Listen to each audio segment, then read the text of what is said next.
Solomon Rokotavaga. I've Yes. said that wrong. I know that. Tom Hitchcock. How are you? No, good. And you said it perfectly. Are you serious? Are Yeah, you yeah. are you being are you being kind?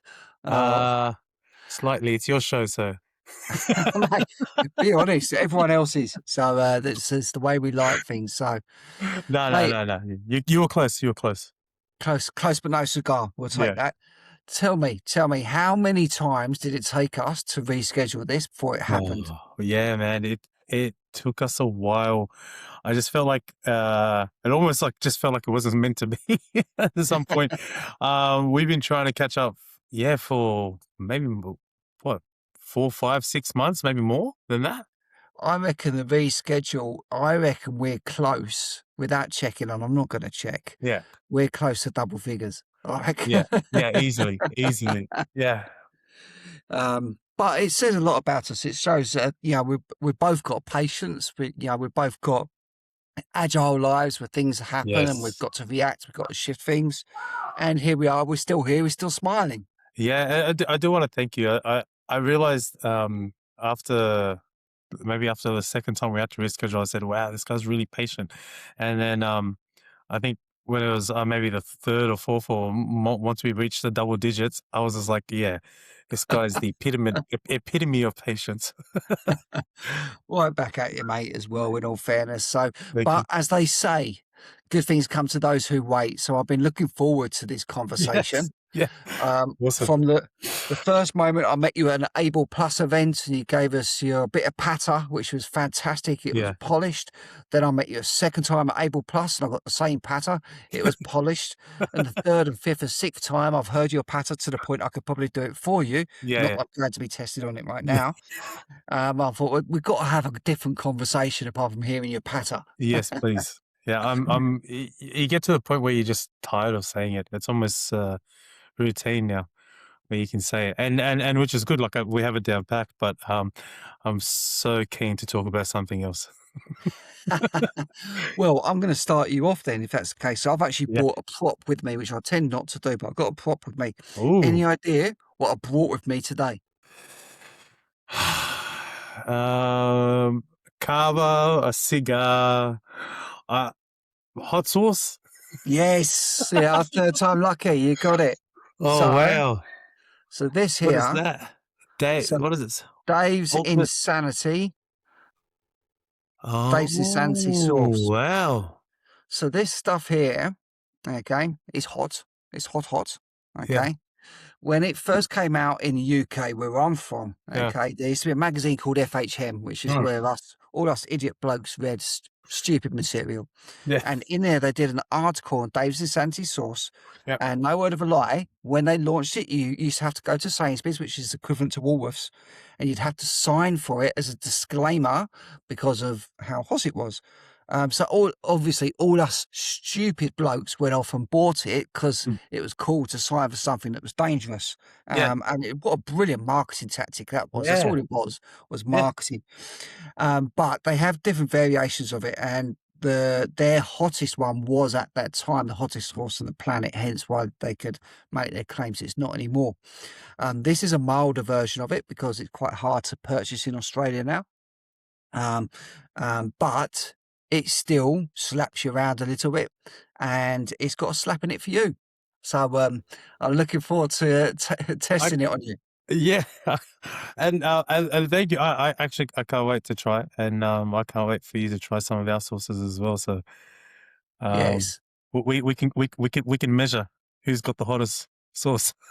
You measure it for how long the tears last for. Yeah, That's it. If we're measuring on outcomes. yeah. But yeah, we used to have lots of little pranks with it. Oh wow. My son likes it. He pranks his friends with it when they come round. He gives them a little bit, and then they're like crying for half an Yeah, hour. um, it is. Hot sauce is not for the faint of heart. I've learned that the hard way, and it's growing on me now. mm, In a weird way. Like I have zero tolerance to sauce, but now I like to hot sauce and to chili, anything spicy. Um, and now I find that without it, food tastes bland. yeah. Yeah. But it shows, doesn't it, when your taste buds change over time, all the Oh, things that kids don't like olives and blue cheese and yeah. all that sort of stuff, and then you acquire it as you get older. But I think as we get older, because we're so familiar with certain tastes and flavours, that we need to kickstart things. Like, Oh, I know my beverage of choice has changed from beer significantly into Scotch, and they work their way up, and right. I like to feel what I'm Yeah, tasting. yeah, yeah, yeah. Same, same. I'm starting to like wine now, which is weird.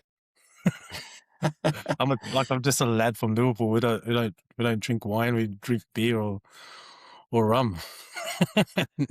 No, I don't mind wine. There we are. So it's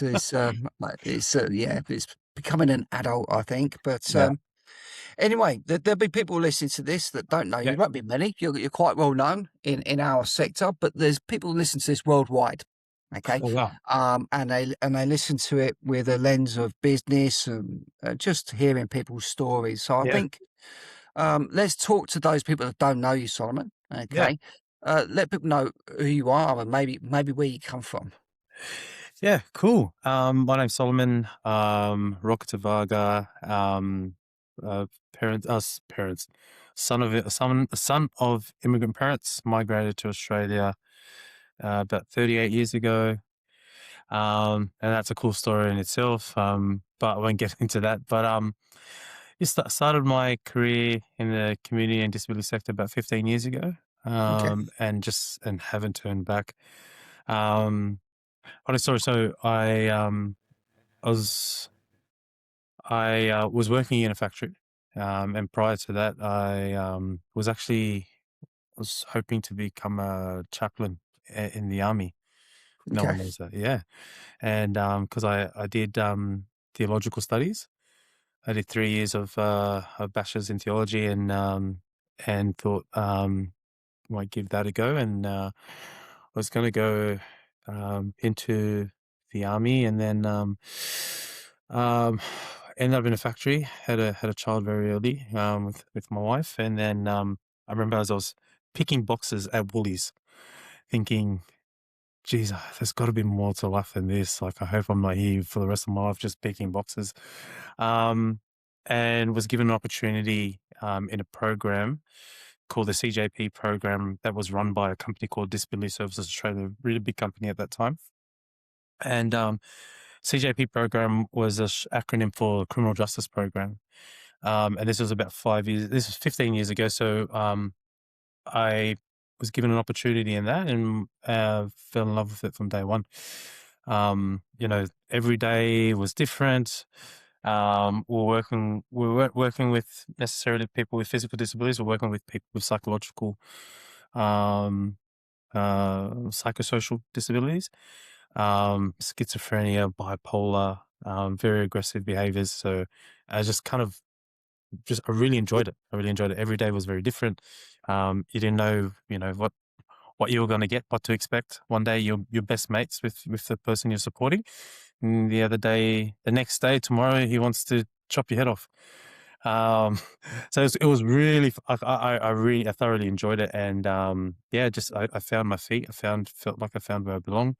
And funnily enough, as well, um, I had an older brother who died before I was born, and my parents actually kept it a secret from us, and I had no clue that he had a disability. My older brother he was born with Down syndrome, and he passed away just before I was born. And in a, I don't know, like, not to. I mean, we all choose our paths, and we all choose the directions in life that we want to go. But I just felt like, it's quite coincidental, that I kind of found this path in the disability sector. Um, and I just naturally gravitate towards it. I tried to leave just before COVID. I left. I got burnt out. Well, I wasn't burnt out. I just when you're dealing with very high complex behaviors, can take a toll. And I just felt like I needed a break, and at that point in time, I just thought, I'm done here. That's it. I'm finished. Like, I think I'm just going to try a new industry, and I went into workers comp, and then also tried some other stuff, some case manager stuff, and I said, no, this is not me. This doesn't suit me. And I found my way back into the disability sector. Yeah, so fast forward. So yeah, sorry, going back to that story about my older brother. In a way, um, I feel like, I mean, not to sound creepy, but I feel like his spirit, like, kind of lives on in me, and I feel like I gravitate towards this because I have this linkage with my brother, and this love for this sector. Um, so when I'm working with people, supporting people in a weird way, like not in a weird way, but in a real loving way, I feel like I often think, I wonder if my brother would have been like this, or what would my brother look like, or um, would he have presented like this? And so when I'm supporting people, I feel like I will not feel like I support them as if I'm supporting my brother. Um, the Fast forward today, I'm at Alone Community Care. Where what do I do there? So I used to be a regional manager, and then an opportunity opened up in marketing. And I've always been a creative nerd, bit of a creative nerd. I love artsy stuff. I love everything creative. The marketing stuff opened up, and we needed to find someone, and I just put my hand up and I said, I want to give it a go. So, yeah, literally thrown to the deep end. I have no marketing expertise, no skill, but we're getting the job done, which is great. Um, you know, it, um, I don't know, like we're constantly looking at how people are purchasing, how people are buying, how people consume. And we're just trying to understand that, and we're trying to bring that into how we articulate our message across. So that's been, I guess, my main focus at the moment at Align Community Care is how to articulate how people purchase and how people buy, how people refer, and try to get that into our marketing strategy so people know about our branding and know about who we are. Well, we do like your marketing. I always give it a respectful nod to it when I see it, Oh, yeah. because we like our marketing too, but I think you're more polished than us. Thank you very So, much. you're good for that. That's for sure. Thanks for sharing a bit about your brother and your family there as well, because it'd be hard not to factor that into your thoughts when you got your day to day. Hmm, Okay. Because, yeah, we say, yeah, we say if you're dealing with aged care, for example, you'd look after those how you'd like your own parents to be looked after. There's a little litmus test of quality. Okay. And obviously your brother's passed. You never met him, but you can still have that same litmus test of how you turn up day after day. And if you turn up day after day hmm, as well. And one thing I have noticed about yourself, as we've got to know each other over a period of time, is you're quite a reflective person. Okay. You do, maybe it's the theology, a theologist in hmm, you, maybe, that likes to be curious and likes to question things, even self doubt, and question your own abilities, I think, which keeps you humble. Okay. Maybe that's the background that makes you reflect on, are you supposed to be here doing that because of hmm, the loss of your brother and his inflictions, if you like. Um, I think that's a brilliant trait, you hmm, know, to stop, to think, to question, to not just be curious externally, be curious internally. hmm. Actually, am I on the right path? Am I doing the right things? Am I adding enough value? Am I enough? Okay. And I think that my observation sums you up how I perceive you. Anyway, Yeah, I think you hit the nail on the head, right there. I would definitely say that's an accurate description of who I am, how I carry myself, how I do things. Any environment I'm in, any opportunity that I'm given, whether it's to lead or be a part of a team, I'm often reflecting, okay, what is the value that I can bring here? What's the skill sets that I have that I can bring? I'm not, as a Pacific Islander, I'm very relaxed and very mellow and very go with the flow. Um, um, but at the same time, whilst that is very true, I am that. I I have a lot of purpose about every step I I take. So in groups, whether and at work as well, in my own department or when I'm at Able Plus events, or so for example, you've been to an Able Plus event. Usually the table hosts get an opportunity to speak as I'm driving, or even the week before. If I know that we're the table host, I know that I am given an opportunity to speak. And I'll often, and not often, sorry, I will always, and I'll use this as an example, to convey that, to I guess to show that this is how I am throughout, like any opportunity I'm given. If I know that I'm given an opportunity to speak, that is a platform for me to have 2 minutes or 3 minutes of influence. So in the 2 or 3 minutes of influence that I have, my objective is to leave you with something, or to leave you with value. And I do that not just at work, I do that in my daily life. If I go out and meet with friends, I'm thinking, okay, what can I leave you with? What can I give you? And that could just be, how are you? How's it going? Listening to your problems. Maybe not even saying a word, maybe just being there. And just having that awareness, I think, is very important. And yeah, I think especially in this sector, like, we work with people. Like, we're not in the corporate sector. We're not just pushing buttons. We don't just clock in at 9 and finish at 5, and then we walk home and we finish the day and go home. Like, work still continues, because we're dealing with people. We're dealing with lives. We're dealing with people's emotions. We're dealing with people's feelings. Um, if you don't do what you're going to say, then you're the block. You're block, and that person will be sitting there going to sleep angry, or whatever the blockage is. Like, so it's important. It's important to be aware of everything that you're doing, and do everything purposeful. Okay. Yeah. I want to ask you something, and as always, it's down to you if you answer this stuff or not. It's just something that crossed my mind Oh, whilst listening to you there. And putting the chaplaincy to one side here, yeah. um, loaded question. Go for it. I love it. Have you ever thought about leaving working in a disability sector? And if so, what was that to be? Oh, yes, I actually have thought about leaving the disability sector many times, and I keep coming back. But if I was to leave, it would probably be to it'd probably be to help providers figure out their messaging, figure out their marketing, figure out how to be seen, work on their branding. That would probably be what it is. If or that's probably, I say that because that's like, I'm thinking, what skill sets do I have to offer if I was to leave this? But it is a loaded question.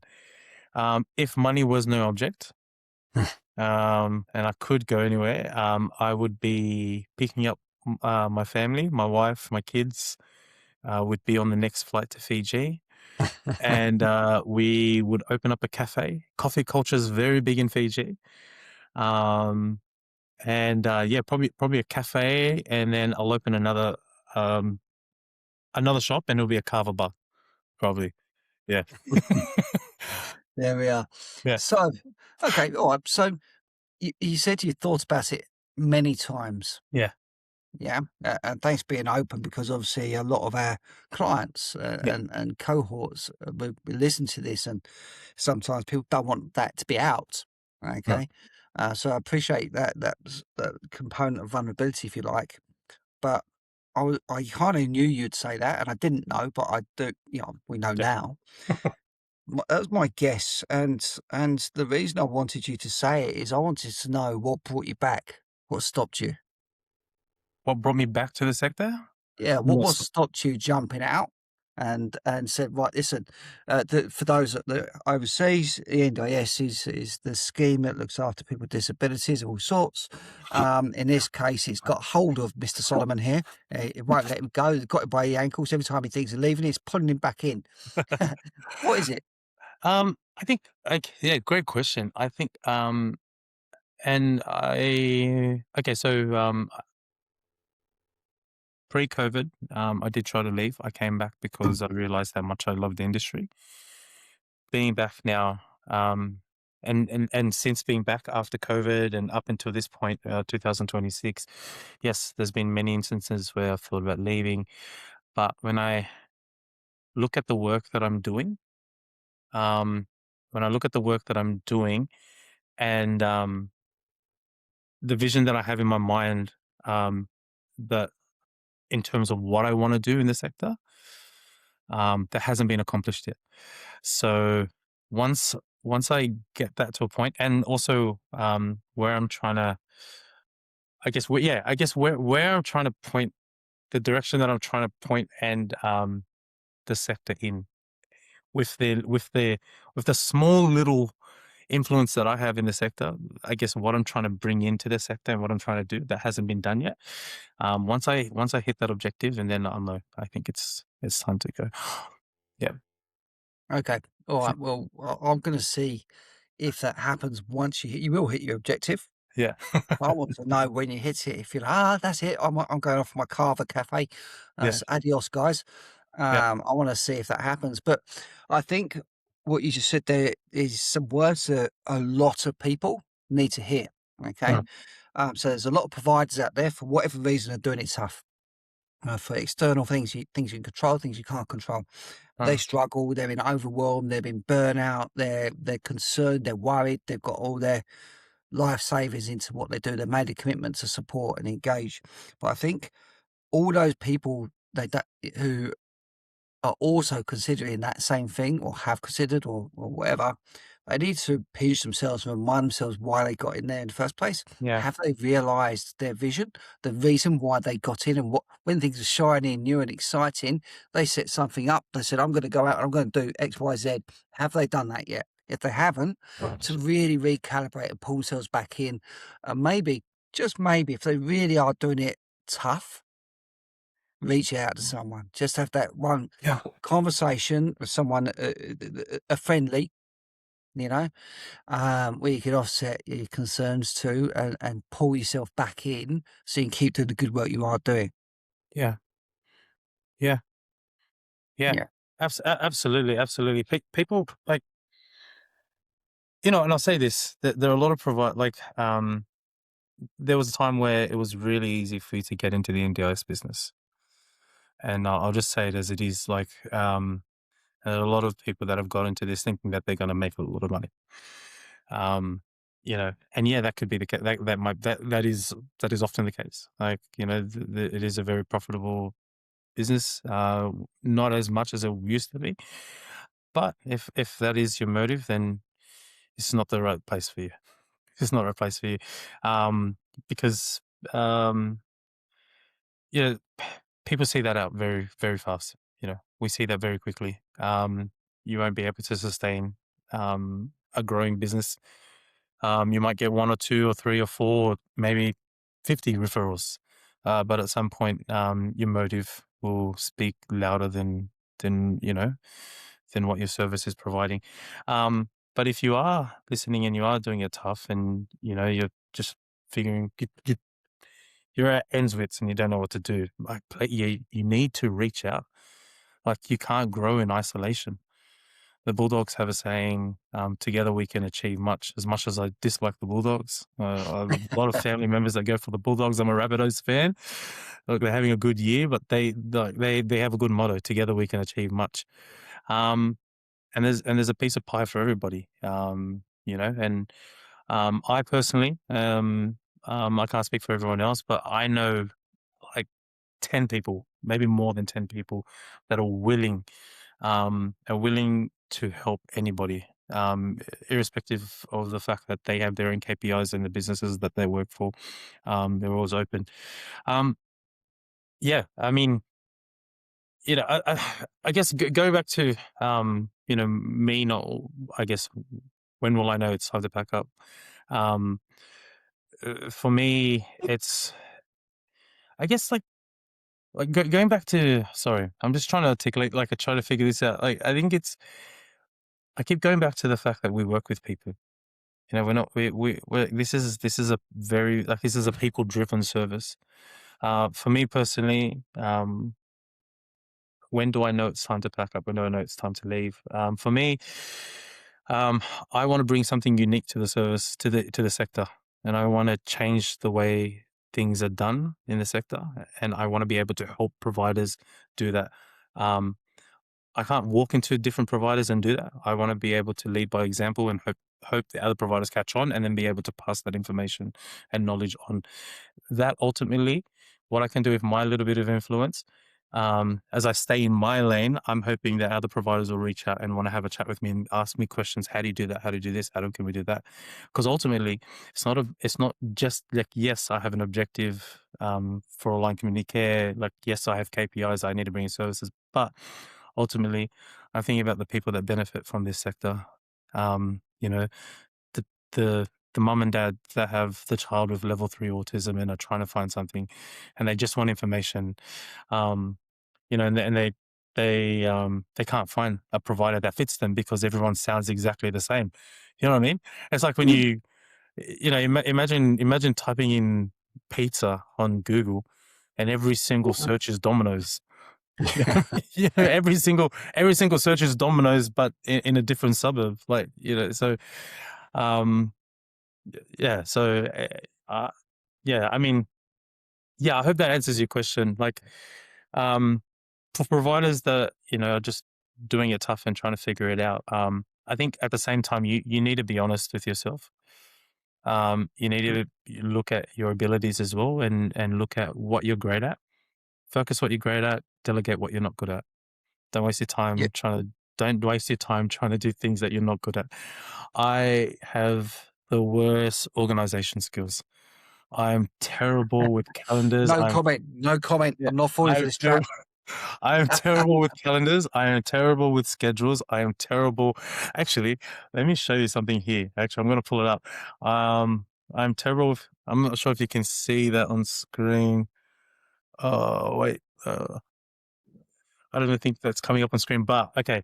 It says on my call button here, it says 70 missed calls, 77 unopened text messages, and I got 1,863 unopened emails. I am terrible with organization. So you know what? I personally, I don't, um, I will waste time. I will waste time on trying to make that, like, yes, there is an, let me set this straight. There is an obligation for, like, you need to do better. You need to do better. But I'm also not going to waste time trying to take my organizational skills from a 2 to a 10. I delegate that stuff, the stuff that I'm not good at. And often my beautiful wife will help me with a lot of that stuff. She'll help me organize. And the other guys at the office that are great at that stuff. And then and that allows me just to focus on the things that I'm good at. Yeah. And that's how I'm able to be productive. So, that's just another way. If you're listening and you're struggling, there is so much that you can do. But I would say to you, you can't do this in isolation. Come, come and chat. Reach out. Don't be afraid. I think what you picked on there is quite nice. I think everybody needs to hear some of what you're saying there as well, because what you articulated is strengths and weaknesses. Really, Oh, really straightforward. Yeah, you're yeah, really good at one thing, you're terrible at another, Solomon. yeah, Okay. And that's what makes us human. yeah, Okay. And the participants in the NDIS are exactly the same. And I actually personally don't like the them and us mm, situation.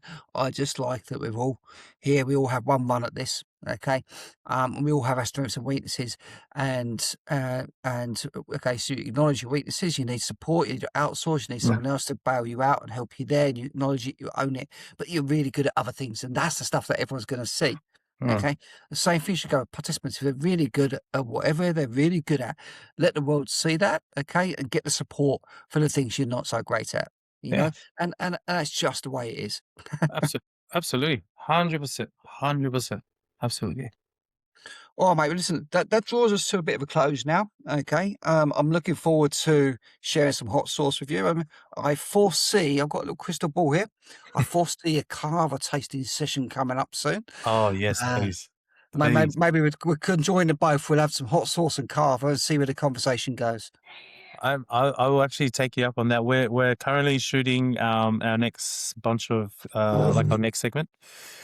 So we're putting a list together. So we'll definitely have to get you in there. And a bowl of carver. I think it'll be Done. it'll be a deadly it'll be a deadly combination.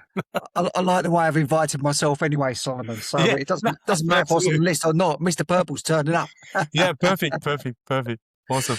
All right, mate. Well, listen, thank you very much for your time. As we wrap up, anybody listening to you would like to reach out to you. What platform is the best way to reach out to you where you might not ignore them?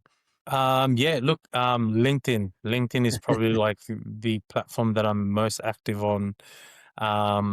So yeah, if you want to reach out, if you want to have a chat, I'm open to helping anybody. Solomon Rokotavaga. You can catch me on LinkedIn. Just shoot me an inbox. You said it perfectly. Well done. Yeah. All right. Awesome. Thanks again, mate. Thank you. Hello again. I am Mr. Purple. Thanks again for watching this video. If you like my videos, if you like what we try to do here, please subscribe if you haven't done it already. The other thing that's very popular right now is the t-shirts, the Mr. Purple t-shirts. There's lots of people wearing these at the moment. You can grab yours on our website, copying this link below. So once again, thanks for listening. We love your feedback. Engage with us and speak soon.